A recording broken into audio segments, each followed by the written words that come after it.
제 장모님은 제가 보지 않는다고 생각했을 때 제 술잔에 이상한 것을 따랐습니다. 우리 귀한 사위를 위한 특별한 약주라네. 장모님은 웃으며 말했습니다. 저는 고맙다고 말하고는 평소 제 직업을 깎아내리던 장인어른의 잔화 몰래 바꿨습니다. 45분 후, 애청자 여러분, 저희 채널에 또 다른 흥미진진한 이야기에 오신 것을 환영합니다. 격렬한 가족 드라마 음모, 그리고 놀라운 반전을 좋아하신다면 구독, 알림 설정, 그리고 좋아요를 잊지 마세요. 이제 최씨 가족의 비밀이라는 매혹적인 이야기에 빠져들 준비를 하세요.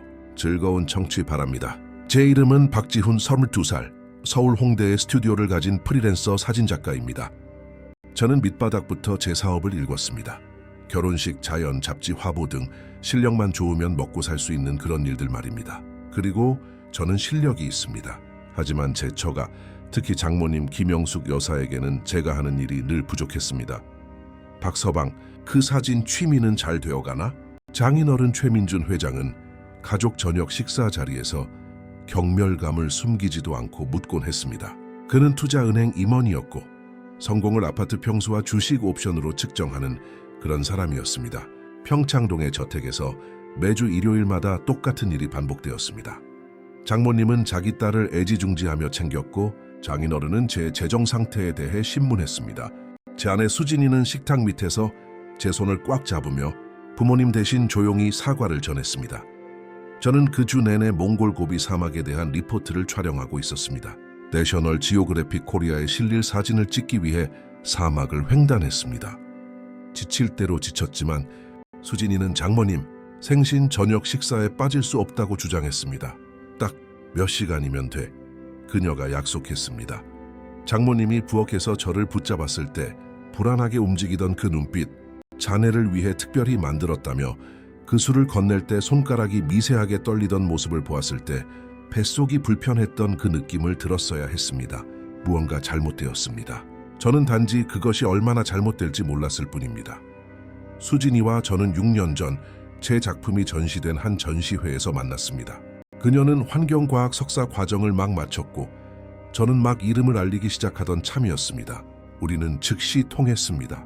그녀는 렌즈를 통해 세상을 담아내려는 제 욕구를 이해했고 저는 자연을 보호하려는 그녀의 열정을 존경했습니다. 그녀의 부모님은 다른 이야기였습니다. 우리가 처음 만났을 때부터 장인어른은 딸에게 다른 사람을 기대했다는 것을 분명히 했습니다. 사무직, 은퇴 계획, 회사차가 있는 그런 사람이요. 정확히 자기 같은 사람 말입니다. 장모님은 더 교묘했습니다. 제 사진을 칭찬하면서도 언제쯤 안정적인 일에 정착할 계획인지 물었습니다. 가족 모임에 저를 초대하고는 사위가 아닌 그 사진작가라고 소개했습니다. 몇 년간 저는 그들의 마음을 얻으려 노력했습니다. 저녁 식사에 비싼 와인을 가져가고 출판된 작품을 보여주고 유명 고객들을 언급했습니다. 하지만 제가 딸의 인생에서 스쳐 지나가는 한때일 뿐이며 언젠가는 극복할 대상이라는 그들의 인식을 바꾸지는 못했습니다. 지난 추석, 저는 장모님이 통화하는 것을 들었습니다. 수진이가 김 원장 아들 도현이랑 결혼할 수도 있었는데 알잖아? 명망 있는 의사의 전통 있는 집안. 그런데 걔가 그 예술가를 골랐지 뭐야. 예술가라는 말 전에 둔 그 뜸은 그 단어를 마치 질병처럼 들리게 했습니다. 장인어른은 더 노골적이었습니다. 수진이와 제가 아이를 가지려 노력 중이라고 발표했을 때 그는 저를 한쪽으로 끌고 갔습니다. 아이 키우는 데는 돈이 많이 들어. 박서방, 세상에 아이를 데려오기 전에 진짜 직업을 가질 생각은 없나? 저는 이런 것들을 수진이에게 말하지 않았습니다. 그녀는 결점에도 불구하고 부모님을 사랑했고 저는 그녀가 양쪽에서 하나를 선택하도록 강요하고 싶지 않았습니다. 그래서 저는 미소를 짓고 방문할 때마다 장인어른의 손을 굳게 잡고 장모님의 음식을 칭찬하며 제 생각은 속으로 삼켰습니다. 하지만 더 심각하게 받아들였어야 할 신호들이 있었습니다. 제가 성공적인 프로젝트에 대해 이야기할 때마다 장모님이 수진이를 부엌으로 불러 도움을 청하는 방식, 그녀가 가족 사진에서 실수로 저를 빼놓는 것, 장인어른이 저를 똑바로 쳐다보며 수진이의 충동적인 결정에 대해 상담을 받아보라고 제안했던 일, 저는 시간이 결국 받아들여 주리라 생각하며 모든 것을 무시했습니다. 제가 틀렸습니다. 장모님 생신인 금요일, 저는 햇볕에 그을린 얼굴과 3개월치 주택담보, 대출금을 갚을 수 있는 이미지가 가득 담긴 메모리 카드를 들고 몽골에서 돌아왔습니다. 기진맥진했지만 샤워를 하고 셔츠를 차려입고 그들의 고급 동네에 있는 저택으로 운전해 갔습니다. 저녁 식사는 평소처럼 시작되었습니다. 장인어른은 최근의 거래를 자랑했고 장모님은 식탁 차림에 대해 안절부절 못했으며 수진이의 오빠인 처남 민우와 그의 아내 서연이는 예의 바른 대화를 이어갔습니다. 저는 맥주를 마시며 우리가 떠날 수 있을 때까지 시간을 세고 있었습니다. 메인 요리가 끝난 후 장모님은 디저트로 그녀의 유명한 약주를 준비했다고 발표했습니다. 그녀는 부엌으로 사라졌고 저는 잔을 나르는 것을 돕겠다고 제안했습니다. 그때 저는 보았습니다. 그녀는 다른 잔들과 떨어진 2개의 잔을 가지고 있었습니다. 제가 들어서자 그녀는 작은 병에 든 무언가를 그중 하나에 재빨리 첨가했습니다. 그것은 장식이나 향료가 아니었습니다. 무색무취였고 그녀는 제 발소리를 듣자마자 병을 숨겼습니다. 박서방, 이건 내가 할게. 그녀가 지나치게 쾌활하게 말했습니다. 아이전 제인 거야. 우리 귀한 사위를 위한 특별한 레시피지. 목이 메었습니다. 잔 위에는 빛을 반사하는 거의 보이지 않는 얇은 막이 떠 있었습니다. 이것들 나르는 것 좀 도와드릴게요. 저는 그녀가 준비한 2잔을 모두 집어들며 말했습니다. 식당에서 장인어른은 휴대폰을 확인하고 있었고 제가 다가갔을 때 거의 고개도 들지 않았습니다. 회장님, 약주 한잔 하시겠습니까? 저는 제가 마시는 대신 약물이 든 잔을 그 앞에 놓았습니다. 저는 디저트와 함께 물을 마시는 것을 선호한다는 핑계를 대며 그가 마시는 것을 지켜봤습니다. 45분 후 장인어른은 창백해져서 땀을 흘리며 화장실로 달려갔습니다. 그가 심하게 개워내는 소리가 집안에 울려 퍼졌습니다. 장모님의 얼굴은 무슨 일이 일어났는지 깨닫자 핏기가 가셨습니다. 식탁 건너편에서 그녀의 눈이 제 눈과 마주쳤고 그 순간 저는 2가지를 확실히 알았습니다. 제 장모님이 저를 독살하려 했고 그녀는 제가 그 사실을 안다는 것이었습니다. 저는 반응하지도 그녀와 대면하지도 않았습니다. 수진이가 아버지를 확인하러 달려가는 동안 저는 조용히 초콜릿 케이크를 먹었습니다. 그 뒤따른 혼란 속에서 장인어른은 식중독일 것이라고 주장하고 장모님은 상한 해산물에 대해 더듬거리며 말하는 동안 저는 조용히 저를 위해 준비되었던 손대지 않은 잔을 챙겼습니다. 제 안에 무언가가 변했습니다. 제가 느낀 분노는 뜨겁거나 폭발적이지 않았습니다. 차갑고 계획적이었습니다. 저는 이 일을 그냥 넘어가지 않을 것이지만 그들의 방식으로 싸우지도 않을 것이었습니다.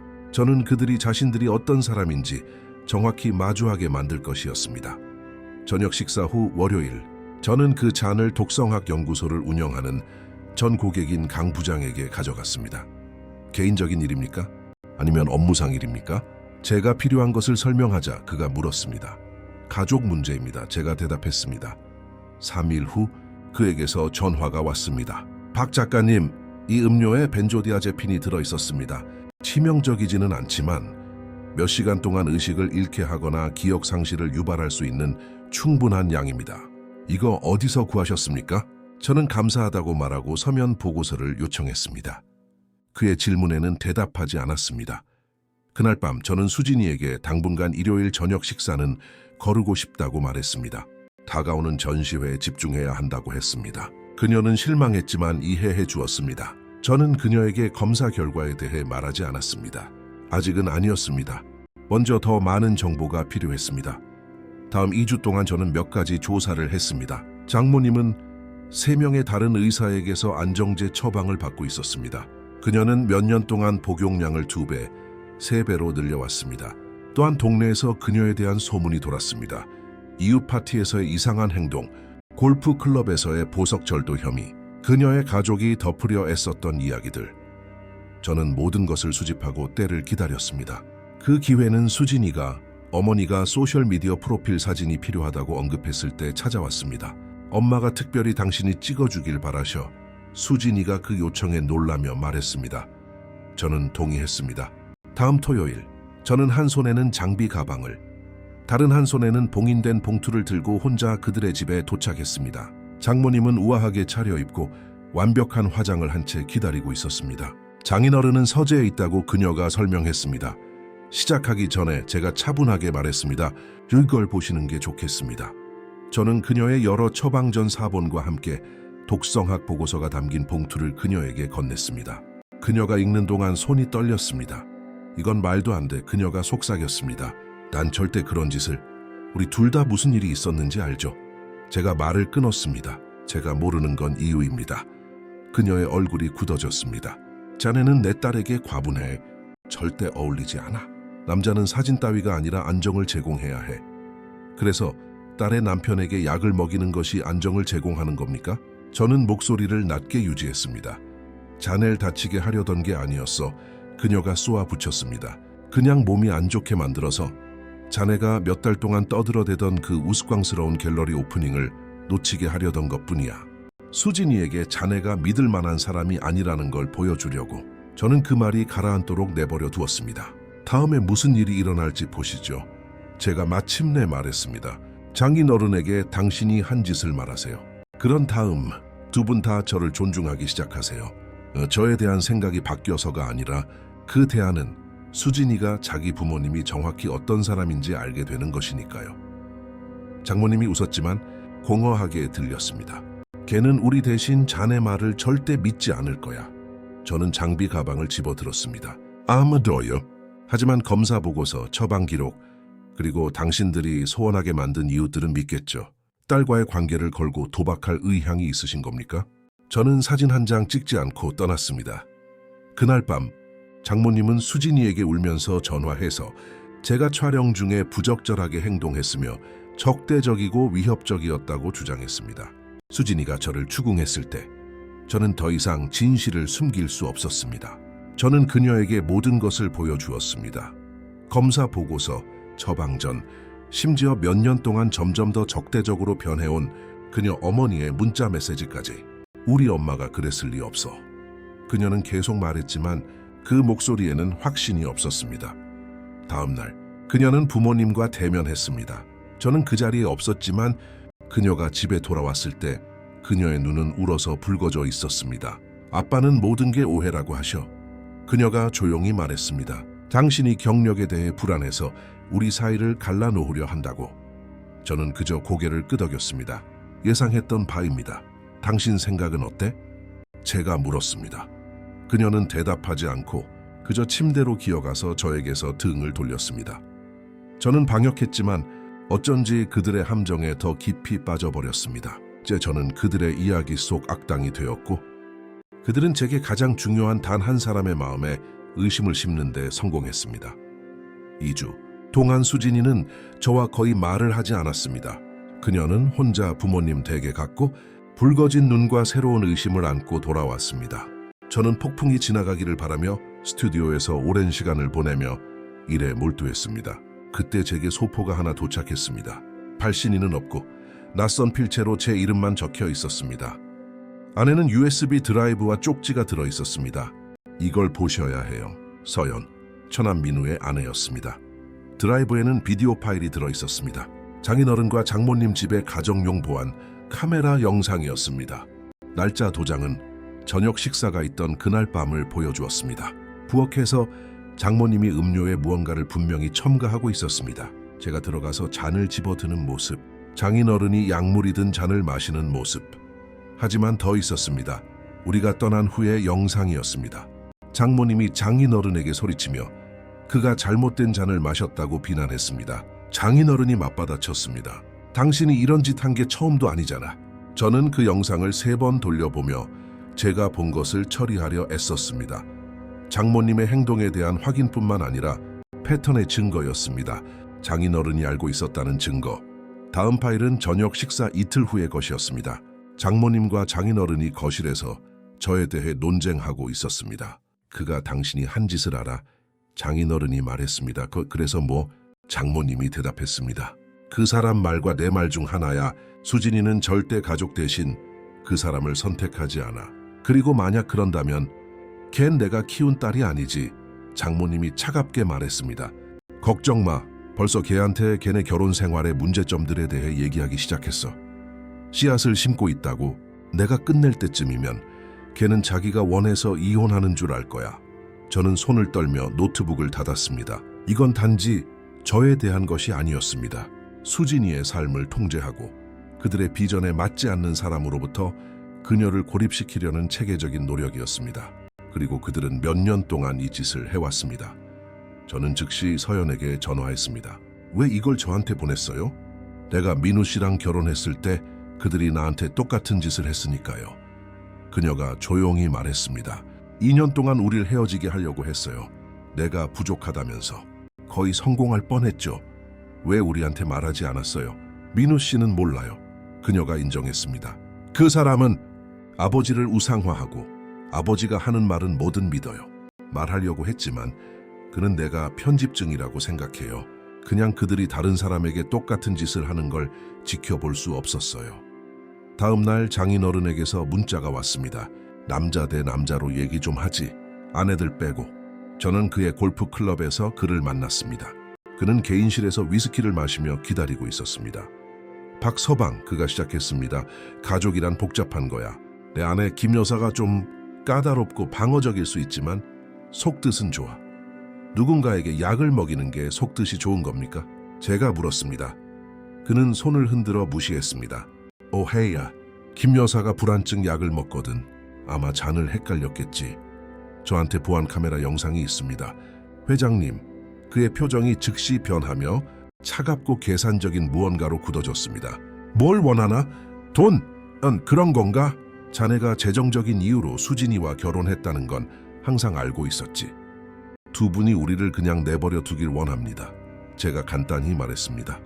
수진이에게 내가 부족하다고 설득하려는 걸 멈추세요. 우리 결혼 생활에 간섭하는 걸 멈추세요. 장인어른이 앞으로 몸을 기울였습니다. 자네 같은 사람을 상대하는 게 이번이 처음인 줄 아나? 우리 가족을 이용하려는 사람들? 그가 웃었습니다. 수진이는 자기가 속한 곳으로 돌아올 거야. 늘 그랬지. 도현이에 대해 물어보게. 자네 전에 약혼자에 대해 물어보라고. 오한이 느껴졌습니다. 무세운 말씀이십니까?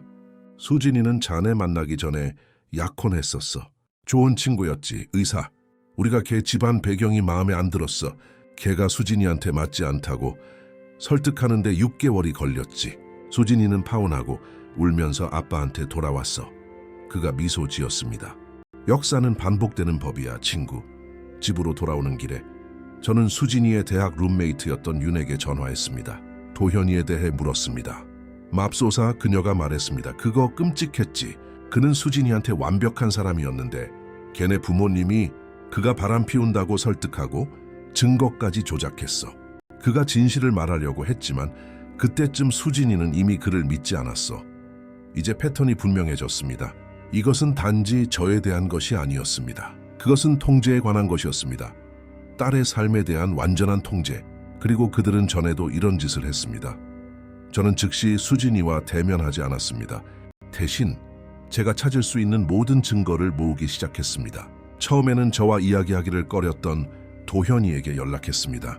제가 상황을 설명하자 그는 저에게 그와 수진이 사이에 오갔던 오래된 이메일을 보내주었습니다. 그들의 관계를 그녀의 부모가 어떻게 체계적으로 훼손했는지 보여주는 내용이었습니다. 저는 수진이의 독립성을 격려했던 다른 전 남자친구들, 신비롭게 멀어진 옛 친구들에게 연락했습니다. 하나의 패턴이 드러났습니다. 수진이의 독립을 응원하는 사람은 누구든 점차 그녀의 삶에서 밀려났습니다. 서연이는 장모님과 장인어른이 우리에 대한 계획을 논의하는 더 많은 보안 카메라 영상을 제공했습니다. 걔네가 이혼하면 우린 수진이를 집으로 다시 돌아오라고 설득할 거야. 한 클립에서 장인어른이 말했습니다. 재단을 운영하면서 적절한 남자들을 만날 수 있겠지. 저는 모든 것을 하나의 드라이브에 담았습니다. 그리고 수진이에게는 그녀 가족의 이미지를 산산조각 낼 것이라고 경고하지 않은 채 처남 민우와 서연이를 저녁 식사에 초대했습니다.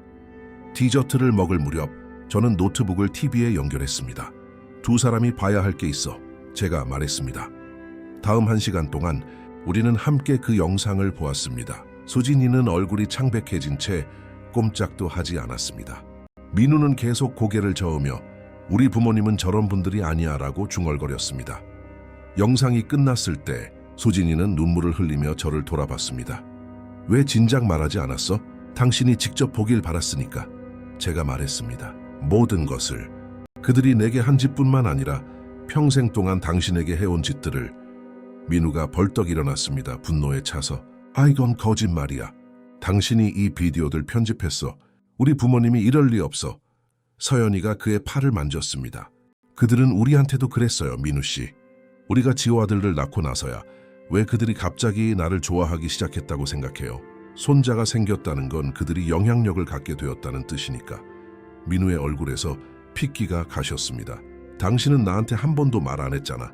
말하려고 했어요. 그녀가 속삭였습니다. 당신이 듣고 싶어 하지 않았지. 그날 밤 늦게 수진이가 제 옆 침대로 기어 들어왔습니다.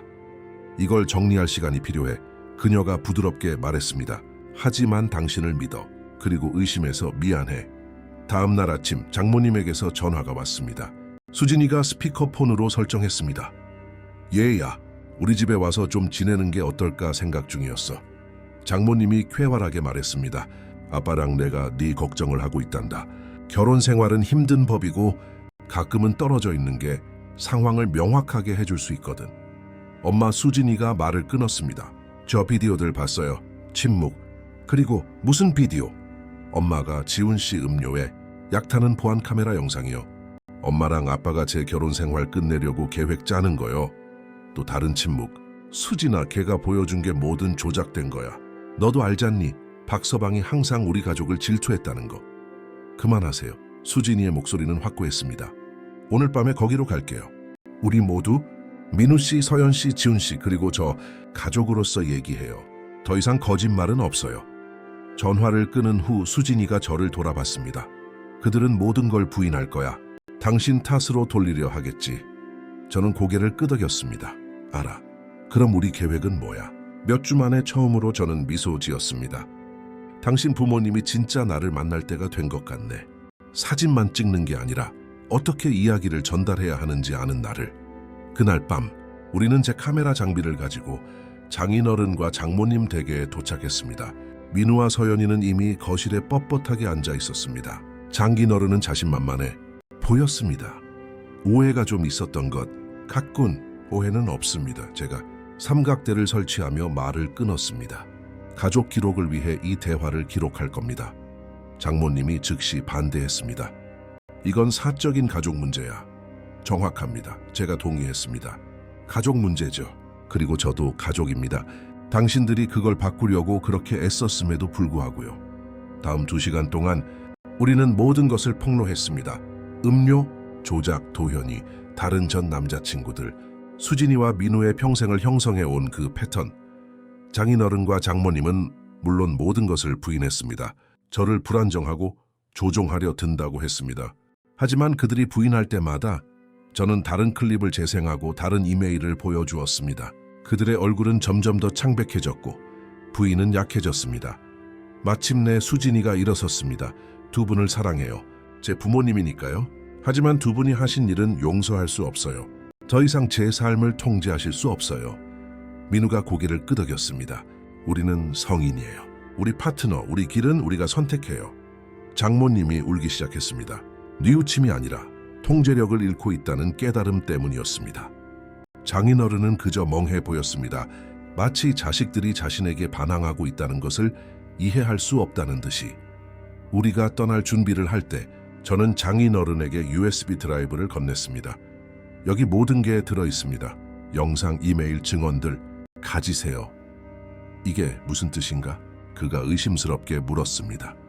이걸 다른 사람과 공유해서 당신들의 명성을 망치지 않겠다는 뜻입니다. 그건 수진이를 아프게 할 테고 저는 절대 그런 짓을 하지 않을 겁니다. 저는 잠시 멈췄습니다. 하지만 다시 우리 결혼 생활에 간섭하려 하거나 수진이를 조종하려 하거나 제 험담을 한다면 사본이 당신 골프클럽 회원들, 사업 파트너들, 그리고 당신의 소중한 사교계 전체에 전달될 겁니다. 제가 그를 만난 이후 처음으로 장인어른은 저를 존경과 비슷한 무언가가 담긴 눈으로 바라봤습니다. 내가 자네를 과소평가했군. 네, 제가 간단히 말했습니다. 그러셨죠. 6개월이 흘렀습니다. 수진이와 민우는 부모님이 끼친 피해를 극복하기 위해 상담을 받기 시작했습니다. 장모님과 장인어른은 거리를 두었고 가끔 문자를 보냈지만 우리가 설정한 경계는 존중했습니다. 그러다 연휴 기간에 그들이 우리를 저녁 식사에 초대했습니다. 새로운 시작이라고 초대장에 적혀 있었습니다. 수진이는 가고 싶어 했습니다. 그래도 내 부모님이야, 그녀가 말했습니다. 그리고 노력하고 계셔. 저는 동의했지만 그들이 변했다고 믿을 만큼 순진하지는 않았습니다. 우리가 도착했을 때 모든 것이 정상처럼 보였습니다. 장모님은 진수성찬을 차렸고 장인어른은 매력적으로 굴며 진심 어린 관심처럼 보이는 태도로 제 최근 프로젝트에 대해 물었습니다. 저녁 식사 후 장인어른이 저를 서재로 불렀습니다. 자네에게 제안할 게 있네. 그가 제게 위스키를 따라주며 말했습니다. 자네의 경력에 대해 생각해봤어. 사진은 뭐 자네에게 잘 맞았지만 다각화를 고려해 본 적 있나? 내가 자네를 우리 회사로 데려올 수 있네. 주니어 파트너 자리로. 연봉도 상당할 걸세. 저는 잔을 받았지만 마시지는 않았습니다. 왜 그런 제안을 하시는 거죠? 왓조 기잖나. 그가 부드럽게 말했습니다. 그리고 자네가 그 불미스러운 사건을 처리한 방식에 감명받았네. 자네는 수진이를 보호하면서도 자기 입장을 고수했어. 그게 진정한 남자가 하는 일이지. 저는 잔을 테이블 위에 그대로 내려놓았습니다. 제안은 감사하지만 거절하겠습니다. 그의 미소가 굳어졌습니다. 박서방, 합리적으로 생각하게. 이건 화해의 제스처야. 우리가 앞으로 나아갈 수 있는 방법이라고. 아니요, 제가 반복했습니다. 이건 또 다른 통제 시도일 뿐입니다. 회장님은 저를 살 수 없고 수진이가 저를 있는 그대로 사랑한다는 사실을 견디지 못하시는 거죠. 어리석게 굴지 마. 그가 가면을 벗어던지며 씩씩거렸습니다. 누구에게나 가격은 있는 법이야. 저는 일어섰습니다. 거기서 틀리신 겁니다. 그리고 그것이 회장님이 절대 당신 딸을 이해하지 못할 이유입니다. 저는 식당으로 돌아갔고 장모님은 수진이에게 사진첩을 보여주고 있었습니다. 이것 좀 보렴, 그녀가 말하고 있었습니다. 네가 집에 살 때 참 행복해 보였는데. 수진이는 방 건너편에서 저를 보았습니다. 그녀는 제 표정으로 무슨 일이 있었는지 알 수 있었습니다. 제가 살짝 고개를 끄덕이자 그녀가 일어섰습니다. 엄마, 아빠, 그녀가 분명하게 선언했습니다. 두 분께 드릴 말씀이 있어요. 모두가 그녀를 돌아봤습니다. 저희 아이 가졌어요. 지훈 씨랑 저요. 임신 3개월이에요. 그들의 얼굴에 나타난 충격은 진심이었습니다. 장모님이 먼저 정신을 차리고 눈물을 글썽이며 딸을 껴안으러 달려갔습니다. 장인어른은 수진이와 저 사이를 번갈아 보며 더 천천히 다가왔습니다. 축하하네. 그가 뻣뻣하게 말했습니다. 감사합니다. 제가 대답했습니다. 그리고 그에게만 들리도록 목소리를 낮췄습니다. 이 아이는 절대 당신들 게임의 말이 되지 않을 겁니다. 약속하죠. 그의 얼굴은 굳어졌지만 한번 고개를 끄덕였습니다. 그는 메시지를 이해했습니다. 그날 밤 집으로 운전해 돌아오면서 수진이가 제 손을 꽉 잡았습니다. 그들은 절대 변하지 않겠지, 그렇지? 다니크빠르, 제가 솔직하게 말했습니다. 하지만 우리가 변했다는 건 받아들여야 할 거야. 3주 후 장인어른의 변호사로부터 등기 우편이 도착했습니다. 안에는 집문서가 들어 있었습니다. 우리가 임대해 살고 있던 우리 집이었습니다. 그리고 아직 태어나지 않은 우리 아이를 위한 신탁 기금을 설정하는 법적 서류도 있었습니다. 쪽지도 조건도 아무런 속박도 없었습니다. 그저 깨끗하고 취소 불가능한 자산 이전이었습니다. 그것은 사과가 아니었습니다. 장인어른은 그럴 수 있는 사람이 아니었습니다. 하지만 그것은 인정이었습니다. 아마도 그가 줄 수 있는 유일한 인정, 우리가 이겼다는 인정자. 우리 딸은 여름에 태어났습니다. 우리는 제 할머니의 이름을 따서 하윤이라고 이름 지었습니다. 장모님과 장인어른이 병원에 왔을 때 선물을 가져왔지만 정중한 거리를 유지했습니다. 그들은 아기를 보고 감탄하고 사진을 찍고 육아 조언이나 재정 강의를 하려 하지 않고 떠났습니다. 몇 달이 지났고 그들과의 관계는 정상과 비슷한 무언가로 자리 잡았습니다. 그들은 자신들이 한 일에 대해 결코 사과하지 않았지만 수진이의 삶을 통제하거나 제 경력을 훼손하려는 시도를 멈췄습니다. 어느 날 밤 제가 스튜디오에서 사진을 편집하고 있을 때 수진이가 하윤이를 안고 들어왔습니다. 엄마한테서 전화 왔어. 그녀가 말했습니다. 추석에 오라고 하셔.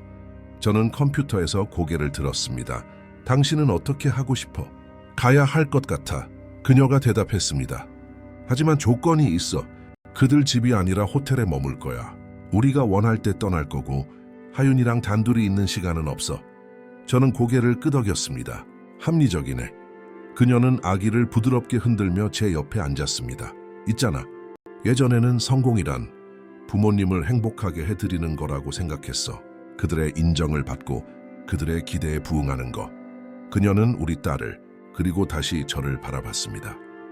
이제는 내가 자랑스러워할 수 있는 선택을 하는 것, 내가 사랑하는 사람들을 지키는 것이라는 걸 알아.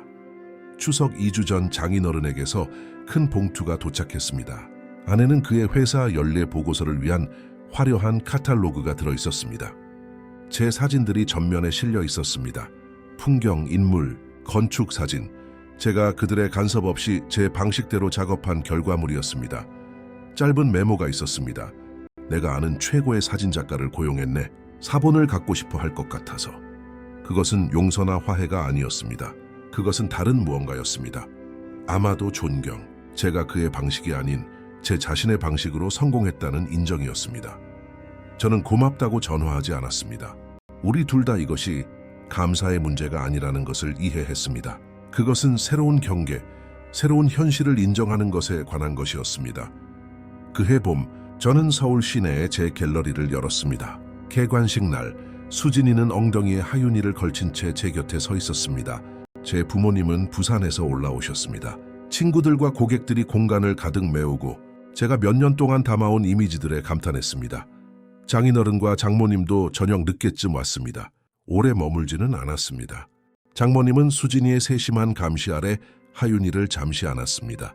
장인어른은 제 손을 잡고 진심 어린 감탄과 함께 사진들을 가리키며 고개를 끄덕이고는 제가 사업을 어떻게 운영해야 하는지에 대한 어떤 제안도 하지 않고 떠났습니다. 그날 밤 문을 닫으면서 수진이가 물었습니다. 그들이 변한 것 같아? 저는 그 질문을 신중하게 생각했습니다. 아니, 제가 마침내 말했습니다. 하지만 그들이 우리를 바꿀 수 없다는 걸 받아들인 거지. 그리고 가끔은 그것만으로도 충분해. 나중에 우리가 위층 유아용 침대에서 잠든 하윤이를 두고 도시 위로 별이 떠오르는 것을 보며 베란다에 앉아 있을 때 저는 전에는 완전히 표현하지 못했던 무언가를 깨달았습니다. 저는 장인어른과 장모님의 게임을 해서 이긴 것이 아니었습니다. 저는 그 게임을 하기를 거부함으로써 이겼습니다. 저는 제 입장을 고수했고 중요한 것을 지켰으며 제 자신의 성공에 대한 정의에 따라 제 삶을 구축했습니다. 계략이나 조작이 아니라 정직과 조용한 인내로 말입니다. 결국 그것이 가장 만족스러운 복수였습니다. 제가 사랑하는 가족과 함께 제 자신의 방식으로 잘 사는 것. 몇 년이 지났고 예상치 못한 일이 일어났습니다. 정확히 화해는 아니었지만 일종의 평화였습니다. 장인어른은 투자은행에서 은퇴했고 놀랍게도 사진에 관심을 갖게 되었습니다. 제가 하는 종류의 사진은 아니었습니다. 그는 곤충과 작은 식물들의 이미지를 포착하는 매크로 사진에 몰두했습니다. 어느 날 그는 새롭고 비싼 카메라를 들고 제 스튜디오에 나타났습니다. 자네가 조언 좀 해줄 수 있을까 해서. 그는 제가 그와 연관 짓는 데 익숙해졌던 아이러니나 거만함의 흔적 없이 말했습니다. 저는 오후 내내 그에게 구도, 빛, 그리고 인내심에 대해 가르쳤습니다. 완벽한 순간을 포착하는 데 필요한 아주 많은 인내심. 그를 만난 이후 처음으로 저는 그에게서 진정한 무언가를 보았습니다. 은행가도 통제적인 가부장도 아닌 그저 새로운 길을 이해하려는 한 남자를. 장모님과의 변화는 더 미묘했습니다. 그녀는 결코 자신의 본 모습을 버리지 않았습니다. 까다롭고 약간 연극적이며 항상 완벽한 외모를 챙겼습니다. 하지만 처남 민우와 서연이가 둘째 아이인 아들을 낳은 후 그녀 안에 무언가가 누그러진 것 같았습니다. 아마도 나이 때문일 수도, 아니면 그녀의 조작이 자식들과의 관계를 거의 망칠 뻔했다는 인식 때문일 수도 있었습니다. 하윤이가 4살 때 장모님은 아이에게 첫 수채화 물감 세트를 선물했습니다. 그것은 과시적이지 않은 단순한 선물이었습니다. 그리고 저를 향한 지친 미소와 함께였습니다. 애가 자네의 창의적인 눈을 닮았어. 장모님이 말했습니다. 평소에 비난조 없이. 그 운명적인 약주 사건이 있은 지 거의 5년이 지난 어느 일요일 오후, 우리는 모두 우리 집 정원에 모였습니다. 장인어른이 사준 갤러리를 열기 위해 팔았던 그 집이 아니라 넓은 마당과 저를 위한 별도의 스튜디오가 있는 우리가 함께 고른 집이었습니다. 하윤이는 사촌 지호와 함께 잔디밭을 뛰어다녔고 둘 다 수진이가 불어주는 비눗방울을 잡으려 애쓰며 웃었습니다. 민우와 서연이는 저와 함께 다음 제주도 여행에 대해 이야기하고 있었습니다. 제가 사진 찍기 좋은 멋진 장소 몇 군데를 추천해 주었죠. 저는 장인어른이 정원 한쪽 구석에 홀로 앉아 알 수 없는 표정으로 아이들을 바라보고 있는 것을 발견했습니다. 저는 맥주를 건네며 그의 옆에 앉았습니다. 수진이 어릴 때랑 똑같군. 그가 하윤이를 보며 말했습니다. 다들 그렇게 말해요. 제가 대답했습니다. 우리가 잘못한 게 많았지. 오랜 침묵 끝에 그가 말했습니다. 정확히 사과는 아니었지만 장인어른에게는 그것이 그가 할 수 있는 최선의 표현이었습니다. 네, 저도 원망 없이 동의했습니다. 그러셨죠. 자네들은 여기서 좋은 걸 만들어가고 있어. 그가 집과 모인 가족을 둘러보며 말했습니다. 내가 선택했을 방식과는 다르지만 좋아. 그것은 작은 순간이었습니다. 아마도 항상 복잡할 관계에서 잠시 열린 틈이었습니다. 용서도 망각도 아니었습니다. 그저 인정이었습니다. 실수, 변화, 성장에 대한 그날 밤. 모두가 떠나고 하윤이가 잠자리에 든 후 수진이와 저는 여느 때처럼 베란다에 앉았습니다. 뭐가 그들을 변하게 했다고 생각해? 그녀가 제 어깨에 머리를 기대며 물었습니다. 저는 잠시 생각했습니다. 그들이 변했다고 생각하지 않아. 사실은 그저 세상이 자신들이 생각하는 방식대로 돌아가지 않는다는 걸 깨달았다고 생각해. 모든 것을 통제할 수 없다는 걸. 자식들도 삶도. 우리 거의 헤어질 뻔했어. 그녀가 조용히 말했습니다. 만약 당신이 그날 밤 엄마가 한 짓을 알아내지 못했다면 저는 그녀를 더 꽉 안았습니다. 하지만 알아냈지. 그리고 당신은 고통스러울 때조차 진실을 볼 수 있을 만큼 강했어. 도연희 씨가 예전에 나한테 뭐라고 했는지 알아? 그녀가 물었습니다. 그녀의 전 약혼자 도현이는 최근 같은 병원에서 일하는 의사와 행복하게 결혼하여 친구로서 우리 삶에 다시 들어왔습니다. 그는 어떤 사람들은 무언가를 잃기 직전에야 그 가치를 배운다고 했어. 우리 부모님이 마침내 그걸 배운 것 같아. 다음 날 아침, 저는 국제미술 잡지로부터 이메일을 받았습니다. 그들은 제 작품에 대한 특집 기사를 싣고 싶어 했고, 특히 제 몽골 사진과 자연과 인간 사이의 상호작용을 포착하는 방식에 초점을 맞추고 싶어 했습니다. 제가 몇 년 동안 꿈꿔왔던 기회였습니다. 저는 수진이에게 이메일을 보여주었고 그녀는 기뻐서 펄쩍 뛰며 저를 껴안았습니다. 그리고 별 생각 없이 저는 장인어른과 장모님에게 간단한 메시지와 함께 이메일을 전달했습니다. 알고 싶어 하실 것 같아서요. 몇 분 후 제 전화가 울렸습니다. 장모님이었습니다. 박서방, 그녀가 말했습니다. 목소리가 약간 떨리며 이거 정말 멋지구나. 축하해. 그녀의 목소리에는 비꼬는 말투도 사진이 불안정한 직업이라는 은근한 비난도 없었습니다. 그저 성취에 대한 진정한 인정만이 있었습니다. 감사합니다. 저도 그 제스처에 감사하는 제 자신에 놀라며 대답했습니다. 우리가 자네를 자랑스러워한단다. 그녀가 덧붙였습니다. 마치 새로운 언어를 시험해 보는 것처럼 그 단어들이 그녀의 입에서 어색하게 느껴졌습니다. 전화를 끊은 후 저는 방금 일어난 일을 곱씹으며 전화기를 멍하니 바라봤습니다. 제가 장모님을 안 지 몇 년 동안 그녀는 제가 한 어떤 일에 대해서도 자부심을 표현한 적이 없었습니다. 작지만 의미 있는 변화였습니다. 수진이가 하윤이를 데리고 부엌으로 들어왔습니다. 누구였어? 어머님? 제가 대답했습니다. 잡지 기사 축하해 주셨어. 수진이가 눈썹을 치켜 올렸습니다. 정말? 사진이 안정적인 직업이 아니라는 잔소리 없이? 저는 고개를 저었습니다. 그런 거 전혀. 자랑스럽다고 하셨어. 우시. 수진이가 작은 미소를 지으며 말했습니다. 어쩌면 기적은 정말 일어나는지도 몰라. 잡지. 기사는 2달 후에 출판되었고 8페이지가 제 작품에 할애되었습니다. 기자는 몽골 사막에서 일주일 동안 저를 따라다니며 제가 유목민 공동체와 어떻게 교류하는지, 보존과 개발 사이의 섬세한 관계를 어떻게 포착하는지 지켜봤습니다. 잡지가 가판대에 깔린 날, 저는 또 다른 예상치 못한 전화를 받았습니다. 이번에는 장인어른이었습니다. 사무실 근처 가판대에서 전부 사왔네. 그가 거의 수줍어하며 말했습니다. 은행 사람들 모두에게 보여주고 있어. 그러십니까? 그래. 그가 말했습니다. 자네가 해낸 일이 인상 깊어, 박서방. 내가 전에는 이해하지 못했어. 자네의 예술, 그걸로 말하려던 것들을 어색한 침묵이 흘렀습니다. 우리 커피나 한잔 할 수 있을까? 그가 마침내 물었습니다. 우리 둘마저는 어떤 이유에서라기보다 호기심 때문에 동의했습니다. 우리는 제 갤러리 근처 카페에서 만났습니다. 장인어른은 제가 거의 본 적 없는 캐주얼한 차림이었습니다. 그는 잡지 한 권을 가져왔는데 너무 많이 넘겨봐서 페이지 가장자리가 이미 접혀 있었습니다. 이 사진, 그가 몽골의 한 늙은 어부의 사진을 가리키며 말했습니다. 그의 주름진 얼굴에는 수십 년의 투쟁과 지혜가 반영되어 있었습니다. 어떻게 그가 카메라를 저렇게 바라보게 했나? 부탁하지 않았어요. 제가 설명했습니다. 슈타하나. 사진 한 장 찍기 전에 그분과 3일을 보냈어요. 그의 이야기를 듣고 가족을 만났죠. 마침내 카메라를 들었을 때 그는 저를 알았어요. 저를 믿었죠.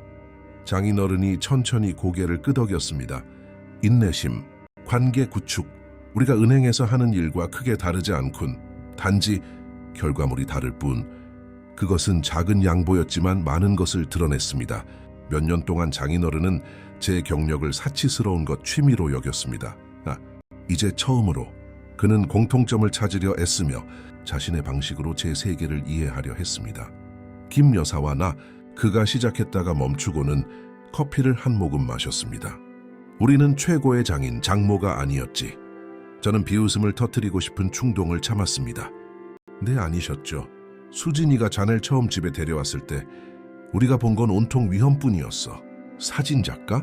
어떻게 자네가 수진이에게 그녀가 마땅히 누려야 할 삶을, 그녀에게 필요한 안정을 줄 수 있겠나? 수진이에게는 돈이 중요한 게 아니었어요. 제가 말했습니다. 그녀는 열정, 목적을 원했죠. 이젠 나도 알지. 그가 인정했습니다. 하지만 그때는 우리는 다른 세대, 다른 사고방식에서 왔으니까.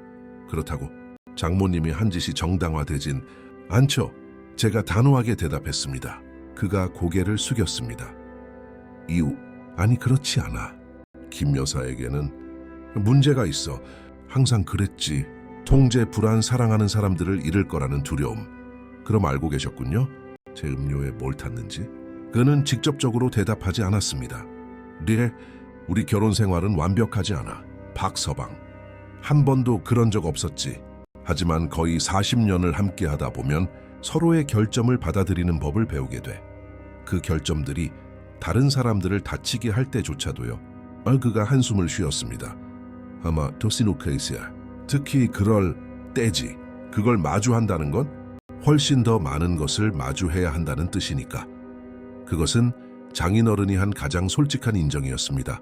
정확히 고백은 아니었지만 친묵과 부인을 통한 자신의 공모에 대한 인정이었습니다. 왜 지금이죠? 제가 물었습니다. 왜 이 모든 세월이 지나 지금 이 대화를 하시는 겁니까? 그가 지갑에서 사진 한 장을 꺼냈습니다. 가장자리가 누렇게 바랜 오래된 사진이었습니다. 17, 18세쯤 되어 보이는 젊은 여자가 캔버스 옆에 붓을 들고 서 있었습니다. 내 여동생이야. 그가 설명했습니다. 명희, 화가였지. 자네처럼 재능이 있었어. 내가 결코 볼 수 없었던 방식으로 세상을 봤지. 저는 여동생이 있다는 말을 들어본 적이 없었습니다. 그녀는 어떻게 됐습니까? 우리 아버지가 반대하셨어. 예술은 직업이 아니라고 하셨지. 취미, 정신 팔리는 짓이라고. 아버지는 명희에게 경영학을 공부하고 가업을 이으라고 강요했어. 그래서 그렇게 했나요? 장인어른이 고개를 저었습니다. 도망쳤어. 전시회에서 만난 프랑스 사진작가랑 파리로 가버렸지. 다시는 연락이 닿지 않았어. 그게 얼마나 됐습니까? 40년. 그가 조용히 말했습니다. 미레스, 지금쯤 자네 나이겠군. 모든 것이 이해되기 시작했습니다. 장모님과 장인어른이 저에 대해 가졌던 비이성적인 두려움, 수진이의 삶을 통제하려던 욕구, 그녀가 그들이 이해하지 못하는 길을 선택할까봐 느꼈던 공포 찾아보셨습니까? 여러 번 그가 인정했습니다. 절대 찾지 못했어. 이름을 바꿨을 수도. 아니면 그는 문장을 끝맺지 못했지만 그 두려움은 그의 눈에 분명했습니다. 어쩌면 그녀가 더 이상 살아있지 않을 수도. 자네 사진을 잡지에서 봤을 때 그가 계속했습니다. 뭔가 깨달았어. 다시 그녀의 눈으로 세상을 보는 것 같았지. 내가 찾는 것을 잊어버렸던 그 아름다움을. 놀라운 고백이었습니다. 몇 년 동안 저는 장인어른을 제 이야기 속 악당으로만 봤습니다. 비판적인 장인, 통제적인 가부장, 그가 자신의 유령, 자신의 후회와 싸우고 있을지도 모른다고는 한 번도 생각해 본 적이 없었습니다. 나는 변하려고 노력 중이야. 박서방, 그가 말했습니다. 익숙하지가 않아. 평생을 한 사람으로, 한 가지 방식으로만 생각해 왔어. 하지만 명희를 잃었던 것처럼 수진이를 잃고 싶지는 않아. 하윤이가 조부모를 모르고 자라게 하고 싶지 않아. 그건 두 분께 달려 있습니다. 제가 대답했습니다. 존중, 경계, 정직함, 알아. 그가 동의했습니다. 김 여사도 노력하고 있어. 자기 방식대로. 우리가 헤어질 때 장인어른은 어색한 포옹으로 저를 놀라게 했습니다. 그가 제게 보여준 첫 번째 육체적 애정 표현이었습니다. 내 딸을 사랑해줘서 고맙네. 그가 말했습니다. 딸이 자기 자신이 될 수 있는 힘을 줘서. 그녀는 항상 그 힘을 가지고 있었어요. 제가 대답했습니다. 그걸 찾을 공간이 필요했을 뿐이죠. 그날 밤 저는 수진이에게 아버지와의 만남에 대해, 그녀가 존재조차 몰랐던 고모에 대해 이야기했습니다. 명희 고모, 그녀가 그 이름을 시험해보며 말했습니다. 한 번도 언급하신 적 없었어. 너무 고통스러웠나 봐. 제가 제안했습니다. 아니면 너무 수치스러웠거나. 수진이가 대답했습니다. 완벽한 가족에게서 누군가 도망쳤다는 걸 인정하기가.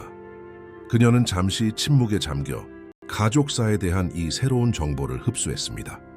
우리가 그녀를 찾아야 할까? 명희 고모를? 혹시 모르겠어. 제가 솔직하게 말했습니다. 요모리 두세트, 어쩌면 찾길 원하지 않을지도, 아니면 40년 동안 찾아주길 기다리고 있을지도 모르지. 수진이가 대답했습니다. 다음 주? 수진이는 아버지 서재에서 파낸 오래된 서류들로 가득 찬 폴더로 저를 놀라게 했습니다. 두 분 여행 가셨을 때 찾았어. 그녀가 설명했습니다. 에이게이트, 학교 기록, 오래된 신문 스크랩, 최명희, 1965년생, 1983년 실종. 이 모든 시간이 지난 후에 우리가 그녀를 찾을 수 있을까? 수진이의 눈에 결의에 찬 빛이 떠올랐습니다. 그녀가 새로운 환경 프로젝트에 헌신할 때 보았던 것과 같은 표정, 아버지에게서 물려받았지만 매우 다른 목적으로 사용되는 그 결단력이었습니다. 적어도 시도는 해보자. 그녀가 말했습니다. 아빠를 위해서, 우리 모두를 위해서. 우리는 장인어른이나 장모님에게 알리지 않고 조용히 수색을 시작했습니다. 저는 예술계의 제 인맥을 활용하여 80년대 파리로 갔을 브라질 출신 화가에 대해 물었습니다. 수진이는 이민 기록, 소셜 미디어, 우리가 찾을 수 있는 모든 단서를 뒤졌습니다. 2달 동안 우리는 아무것도 찾지 못했습니다. 막 포기하려 할 때쯤 제가 연락했던 프랑스 갤러리스트에게서 이메일을 받았습니다. 최명희 클라라 산토스라는 사람은 모르지만 그가 썼습니다. 수십 년 전에 파리로 이주한 클레르 르브랭 클레르 레브룬이라는 브라질 화가가 있습니다. 그녀의 초기 작품이 당신이 보낸 이미지와 매우 흡사합니다. 이메일에는 파리 외곽의 작은 갤러리 웹사이트 링크가 첨부되어 있었습니다. 네, 그림들은 활기차고 감성적이었습니다. 파리무시엔리운드의 따르이바소의 기억과 시간을 통해 재해석된 브라질의 풍경이었습니다. 저는 수진이에게 보여주었고 그녀는 몇 시간 동안 각 이미지를 연구했습니다. 그녀가 마침내 말했습니다. 확실해. 이것 봐. 그녀는 놀랍도록 서울에 있는 부모님의 옛집과 비슷한 전통 한옥 그림을 가리켰습니다. 이건 아빠가 자란 곳이야. 그녀가 기억으로 그린 거야, 렸드. 이제 문제는 장인어른에게 말해야 하는가였습니다. 수진이는 망설였습니다. 한편으로는 명희 혹은 지금의 클레르를 찾는 것이 오랜 상처를 치유할 수 있었습니다. 다른 한편으로는 과거의 이 장을 다시 여는 것이 오랫동안 묻혀있던 고통을 불러일으킬 수도 있었습니다. 엄마한테 먼저 얘기해봐야 할 것 같아. 수진이가 결정했습니다. 매저스에티 문한다. 엄마가 뭘 알고 있는지. 다음 토요일 장인어른이 골프를 치러 간 사이 수진이는 장모님을 우리 집으로 초대해 커피를 마셨습니다. 하윤이는 수영 교실에 가서 집에는 우리뿐이었습니다. 장모님은 언제나처럼 흠잡을 데 없이 차려입고 작은 꽃다발과 하윤이 장난감을 들고 정확히 오전 10시에 도착했습니다. 몇 분간 가벼운 대화를 나눈 후 수진이가 본론으로 들어갔습니다. 엄마, 명희 고모에 대해 여쭈어보고 싶어요. 장모님의 얼굴이 창백해졌고 커피 잔을 입으로 가져가려던 손이 허공에서 굳었습니다. 그 이름은 어디서 들었니? 그녀의 목소리는 긴장되고 절제되어 있었습니다. 아빠가 지훈 씨한테 얘기했어요. 자기 여동생이라고, 예술가였다고. 장모님은 의도적으로 조심스럽게 찻잔을 받침대에 내려놓았습니다. 명희는 우리 가족이 입에 담지 않는 주제란다. 왜요? 그 애가 가족을 떠나기로 선택했으니까. 장모님의 목소리는 차가웠지만 저는 그 뒤에 숨겨진 무언가를 감지했습니다. 오래된 상처, 어쩌면 두려움까지도. 오카리 어떻게 하셨어요? 제가 부드럽게 물었습니다. 에빅치, 고모님이 떠날 때 두 분은 이미 함께 하셨나요? 장모님이 저를 바라보며 얼마나 밝혀야 할지 재는 듯했습니다. 마침내 그녀가 한숨을 쉬었습니다. 아빠와 나는 약혼한 사이였어. 명희는 내 시누이가 되기 전에 내 친구였지. 우리는 대학에서 같이 미술을 공부했어. 이것은 우리를 놀라게 했습니다. 미술 공부를 하셨다고요? 슬픈 미소가 장모님의 얼굴을 스쳤습니다. 1년 동안 아빠를 만나고 최 씨 집안이 그들 집안의 여자들에게 다른 기대를 한다는 걸 알기 전까지. 그것은 우리가 한 번도 본 적 없는 장모님의 모습이었습니다. 명희처럼 어쩌면 다른 삶을 꿈꿨을지도 모르는 젊은 여성. 무슨 일이 있었던 거예요? 수진이가 부드럽게 다그쳤습니다. 장모님은 마치 우리 거실 벽에 자신의 젊은 시절 영화가 상영되는 것처럼 먼 곳을 응시했습니다. 명희는 똑똑했어. 내가 결코 가지지 못했던 방식으로 재능이 있었지. 할아버지가 걔가 화가가 되고 싶어 한다는 걸 알았을 때 격노하셨어. 예술은 애인들이나 하는 거지. 서울에서 가장 부유한 사람 중 하나의 딸이 할 일이 아니라고 하셨지. 그래서 도망쳤군요. 장모님이 고개를 끄덕였습니다. 으르시리토 박할셈이서레투어레리 프랑스 사진작가랑 삐에르 하던가.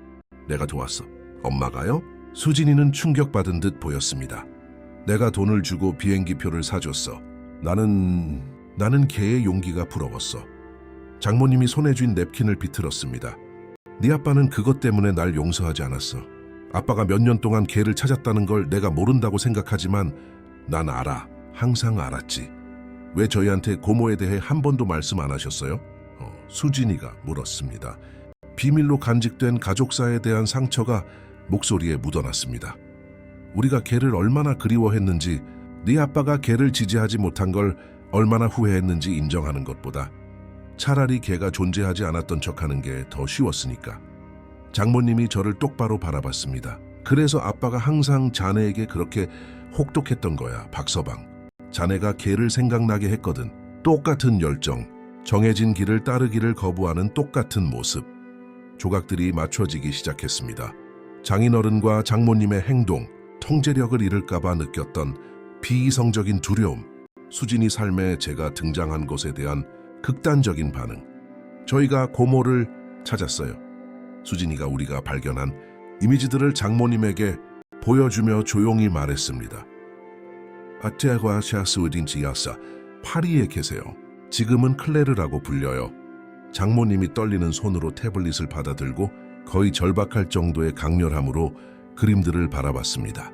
그녀의 완벽하게 화장한 얼굴 위로 눈물이 조용히 흘러내렸습니다. 이 풍경들, 그녀가 속삭였습니다. 전라도에 있는 가족 농장이야. 그리고 이건 옛날 집 그의 방에서 보이던 풍경이야. 그녀가 수진이를 바라봤습니다. 걔가 기억하고 있어. 이 모든 세월이 지나고도 여전히 기억하고 있어. 저희가 연락해 볼 생각이에요. 제가 설명했습니다. 어쩌면 재회를 주선할 수도 있고요. 장모님이 격렬하게 고개를 저었습니다. 아빠는 자네들이 자기한테 말도 안 하고 걔를 찾았다는 걸 알면 엄청난 충격을 받을 거야. 아빠도 이 일의 일부가 되어야 해. 그것은 제가 장모님이 자신 외에 누군가의 감정을 진심으로 걱정하는 것을 본 첫 번째 순간이었습니다. 어쩌면 그들의 결혼 생활에는 우리가 목격했던 통제 역학 이상의 무언가가 있었을지도 모릅니다. 아빠한테 어떻게 말씀드리죠? 수진이가 물었습니다. 내가 할게. 장모님이 다시 우리를 놀라게 하며 대답했습니다. 나는 그에게 너희 모두에게 빚을 졌어. 그날 밤 장모님은 장인어른을 우리 집 저녁 식사에 초대했습니다. 이유는 말하지 않고 그저 중요하다고만 했습니다. 그는 혼란스럽고 약간 불안해 보이는 모습으로 도착했습니다. 저녁 식사를 차린 후 장모님은 일어서서 가방에서 큰 봉투를 꺼냈습니다. 여보, 그녀가 우리가 들어본 중 가장 부드러운 목소리로 시작했습니다. 네, 당신이 봐야 할 게 있어요. 그녀는 테이블 위로 봉투를 밀었습니다. 안에는 클레르의 그림 인쇄물과 파리 갤러리 주소가 들어 있었습니다. 이게 뭔가? 그가 이미지를 훑어보며 미간을 찌푸렸습니다. 명희예요. 장모님이 간단히 말했습니다. 당신 동생 곰 장인어른이 얼굴이 창백해진 채 고개를 번쩍 들었습니다. 어떻게 당신들이 지훈 씨랑 수진이가 찾았어요? 장모님이 설명했습니다. 이제 클레르라는 이름을 쓴대요. 클레르 르브로엥, 파리에서 갤러리를 하고 있어요. 장인어른은 다시 그림들을 바라봤습니다. 그의 손가락이 잃어버린 여동생의 눈을 통해 재창조된 익숙한 풍경, 유년 시절 집의 윤곽을 더듬었습니다. 이 모든 세월 동안 그가 중얼거렸습니다. 모든 곳을 찾았는데 탐정까지 고용했어. 그런데 그녀는 계속 거기서 우리 집을 그리고 있었군. 그는 알 수 없는 표정으로 장모님을 바라봤습니다. 당신은 알고 있었나? 그녀는 그의 시선을 확고하게 마주했습니다. 루이스, 아니요. 하지만 언젠가 찾게 될 거라는 건 알았어요. 명희 같은 사람들, 지훈 씨 같은 사람들, 은 세상에 흔적을 남겨요, 여보. 그게 그들을 특별하게 만드는 점이죠. 그것은 제가 장모님에게서 제 삶의 선택에 대해 진심으로 긍정적인 말을 들은 첫 번째였습니다. 보고 싶어. 장인어른이 말했습니다. 목소리의 결의가 분명했습니다. 그럼 파리에 가요. 수진이가 제안했습니다. 우리 모두 가족 여행으로요. 장인어른은 우리 각자를 바라봤습니다. 자신의 딸, 자신이 밀어내려 했던 사위, 자신의 예술적 꿈을 숨겨왔던 아내, 그리고 놀랍게도 그의 눈에 눈물이 고였습니다. 고맙네, 그가 간단히 말했습니다. 그녀를 찾아줘서, 내 동생과 다시 만날 두 번째 기회를 줘서. 3주 후 우리는 파리행 비행기에 올랐습니다. 수진이, 저 하윤이, 장인어른, 장모님, 우리는 클레르에게 우리가 누구인지 설명하고 방문 허락을 구하는 이메일을 보냈습니다. 그녀의 답장은 조심스러웠지만 환영하는 분위기였습니다. 40년 만이니 재회할 때가 된 것 같네요. 목요일 저녁 7시에 갤러리로 오세요. 일반 관람은 마감할게요.